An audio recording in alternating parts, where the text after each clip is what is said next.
김혜경 여사 같은 경우는 이번에 내란 국면 때 이재명 대표가 국회로 향할 때 운전하셨어요. 설란영 여사가 정말 공세적으로 지금 언론 활동을 하고 있거든요. 낫다는 평도. 김건희 여사 때는 그렇게 얘기 안 하셨는데 네. 감추려고 하셨는데 상황이 달라져서 김혜경 여사의 법화 공격을 하기 위해서 한 거 아니냐. 김혜경 여사가 지난 대선 때는 김건희 여사를 향해서 배우자에 대한 검증은 끝장 토론을 해야 된다. 다 검증이 되고 있는 과정이기 때문에 굳이 또 할 필요가 있나 그런 생각을 하는 거죠. 결국은 뭐 이거는 성사되긴 어렵겠지만 어쨌든 네. 국민의힘이 좀 여사를 내세우고 있다. 뭐 이 네. 정도로 마무리 포인트로 셀링 포인트로 하면서 마무리를 할게요. 이 부분은 배우자 토론은 23일까지 뭐 답변을 하라고 이제 하던데 뭐 답변 대신 하시겠어요? 뭐 그러니까 해결망측한 후보가 일단 안 한다고 올리고 그렇죠. 아니 근데 뭘 그렇게 자신 있으신 거예요? 왜 국민의힘에서는 왜 자꾸 배우자 토론? 저도 설란영이라는 분을 이번에 처음 겪어봤어요. 네. 사실 저도 김문수 후보를 잘 몰랐습니다. 네. 그런데 설란영 여사가 정말 공세적으로 지금 언론 활동을 하고 있거든요. 더 낫다는 평도. 아니, 그래서 나오는 거라는. 확실한 포인트가 있더라고요. 어. 그리고 이제 약간 연배가 가늠되지 않을 정도로 뭐랄까요, 그 아우라가 있다고 해야 될까요? 소위 이제 저희 부모님도 운동권 출신이세요. 근데 약간 운동권 부부 특징이 좀 이 부모님이요? 어머니 쪽에 부모님이랑 지금 그러면은 어떻게 정치적으로 달리 저희는 아니면 뭐 돌아서신 거예요? 다 같이?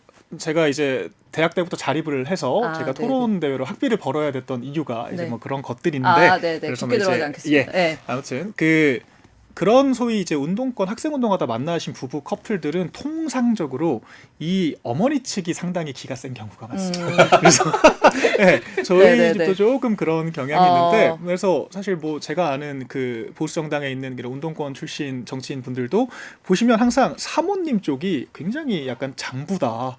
이분이 정치를 하면 더 잘할 수도 있겠다. 이제 그런 케이스들이 많았는데 설란영 여사는 그 중에서도 좀 상당히 두각을 나타내는 스타일인 것 같아요. 그러니까 김혜경 여사 그 불교 행사에서 처음 만났는데 처음 만난 날 헤어지고 나오자마자 저는 법인카드를 쓴다라는 걸 상상조차 해본 적이 없다. 그러니까. 바로 더 기사화가 돼요. 막. 한마디로 일축을 해버리잖아요. 그래서 이분이 전선을 만들 줄 아는구나, 각을 세울 줄 아는구나, 약간 이런 생각. 그리고 약간 이분의 화법이 되게 재밌어요. 김문수 후보가 후배들한테 밥조차 많이 못 샀다 이런 얘기를 하니까 뭐 돈이 없으니까 그랬겠죠. 약간 이런 정말 털털한 화법들. 그걸 보면서 이분이 참 꾸밈이 없는데 그런 것들이 가식적으로 보이는 것이 아니라 호남 출신이고 노동운동가 출신이고 여성인 이분의 이력을 더 돋보이게 만드는 그런 특징이다. 이런 생각이 전 좀 들더라고요. 그러니까 이제 3호를 내세움으로써 이 김문수 후보한테 득점이 될 거라고 이제 생각하시니까 지금 그런 맞습니다. 식으로.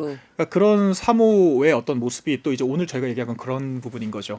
영부인 이슈가 늘 모든 정권의 구설이었습니다. 김건희 여사뿐만 아니라 김대중 노무현 정권 친인척 비리 마찬가지로 있었고요. 사실 그 문재인 전 대통령 쪽도 영부인 이슈가 항상 있었죠. 지금도 옷값 논란이 아직도 있잖아요. 그래서 이게 저희가 법적으로 영부인이라는 것은 지위와 권한이 불확실합니다. 네. 그런데 현실적으로는 이 부부 일심동체라고 영향이 없을 수가 없다라는 거죠. 그렇기 때문에 우리가 영부인을 검증을 안 하니까 늘 이런 일이 반복이 되더라. 이번엔 좀 검증을 해봐야 되지 않을까라고 하는 사실 좀 상식적인 그런 저는 알겠어요. 발상이었다고 봐요. 자 어떻게 보세요? 아니 뭐 검증은 충분히 저는 이재명 후보가 두 번째 출마이기 때문에 김혜경 여사로 인한 뭐 리스크는 플러스 없다. 또는 리스크 국민들이 이미 다 판단을 하고 계실 거라고 저는 생각이 들고 김용태 비대위원장이 이제 그렇게 얘기를 하셨을 때 현장에 계셨던 기자분이 그렇게 바로 질문을 하셨거든요.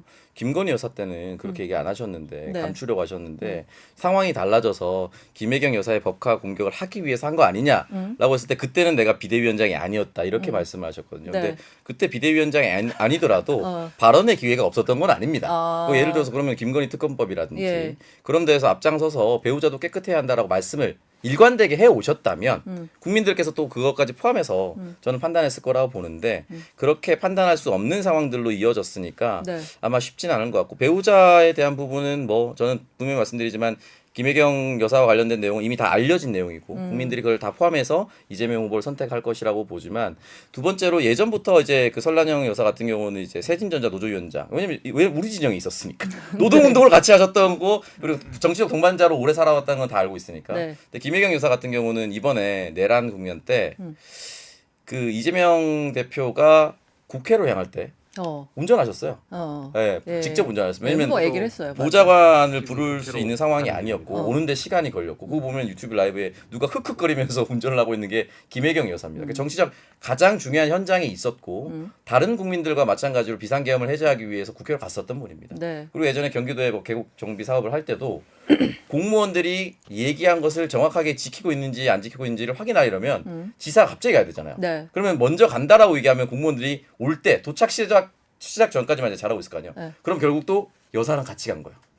둘이서만. 네. 그래서 현장에서 지침을 내린 것을 불시에 점검을 해도 잘하고 있는지를 계속 확인을 했었습니다. 그러니까 정치적 동반자가 예전부터 노조위원장처럼 활동을 하신 건 아니지만 그동안 성남시장과 경기도지사 재임을 하면서 지금 당대표에 이르기까지 충분히 10년, 15년을 정치적 동반자로 걸어왔기 때문에 부족함이 저는 없을 것이다. 근데 굳이 배우자 토론까지 국민들이 원하실 것인가 그렇게는 생각하지 그러니까 않았습니다. 정치는 배우자가 하는 게 아니니까 뭐 민주당에서 이렇게 조금만 코멘트를 드리자면 예, 조금만 뭐 하셔도 돼요. 예. 김영태 비대위원장한테 우리 기자님이 네. 참 좋은 질문 하셨습니다. 네. 그런데 네. 이거 김혜경 여사한테 똑같이 해야 됩니다. 왜냐하면 김혜경 여사가 지난 대선 때는 김건희 여사를 향해서 배우자에 대한 검증은 끝장 토론을 해야 된다. 나도 밤새 검증 받겠다. 네. 이런 이야기를 여러 방송을 통해서 직접 하셨었거든요. 근데 이제는 조금 입장이 달라졌다라고 하면 그 역시 설란영 여사한테 조금 밀린다라고 하는 판단 때문이 아닌가 그런 의심을 국민들께서 하실 수가 있습니다. 지금은 뭐 굳이 이제 여유 있으니까 안 하셔도 그러니까 이제 된다고 그때 생각하지 끝장 않을까요? 토론을 하자고 해서 예. 그때부터 나왔었던 여러 가지 이야기들이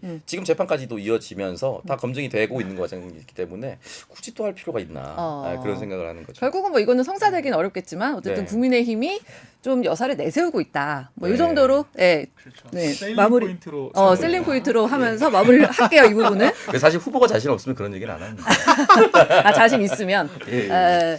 홍준표 전 시장 지금 특사단 갔잖아요.